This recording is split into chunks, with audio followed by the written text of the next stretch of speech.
সকাল থেকে ভালোই ভিডিও করছিলাম টুকটুক করে ছোটো ছোটো ক্লিপস করে ভাবলাম যে একটা মিউজিক দিয়ে বেশ দারুণ একটা ভিডিও করব। এটা ভেবেছিলাম। দিয়ে রান্নাবান্না হয়ে গেছে, তারপরে শটটা নেবো ভেবেছি।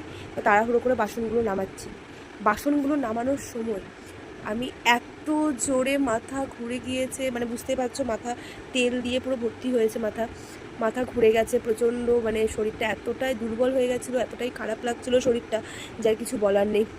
আর মাথা তো ঘুরে গেছে, বাসনপত্র সব হাত থেকে পড়ে গেছে, লেগেছে, সে ঠিক আছে, কিন্তু তারপরও সেই আবার গিয়ে আমার পায়ে লেগেছে। আরও মানে 1-2 মাস আগে, আমার 1-2 মাস না, তারও বেশ কিছু আগে আমার ডান পায়ে লেগেছিলো, আবার সেই বাঁ পায়ে গিয়ে লেগেছে, পাটা আবার ফুলে গেছে। সারাদিন ব্লগ আমার একদম ধুমটানা হয়ে গেছে, হাসছি আমি। তাই আমার মা, আমার শ্বশুর, আমার শাশুড়ি, এই 3জন চলে এসেছিলো। ভাগ্যিস সেই সময় বাড়িতে আমার বর আর আমার শ্বশুর ছিল, আর আমার ছেলে ছিল। পাশের বাড়ি বৌদি দৌড়ে দৌড়ে এলো যে কি হয়েছে পড়ে গেছি। তো সেই সময় পড়ে গিয়ে যাই হোক, তারা ছিল বলে আমি একটুখানি রেহাই পেয়েছি, তারা ছিল বলে বরফ টরফ দিয়েছে।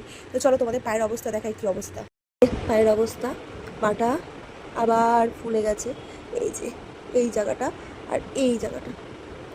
তো আবার ভাবছি ওবার একবার ডক্টরের কাছে যাবো, আর প্রচণ্ড শরীরটা খারাপ করছে, কী করবো জানি না।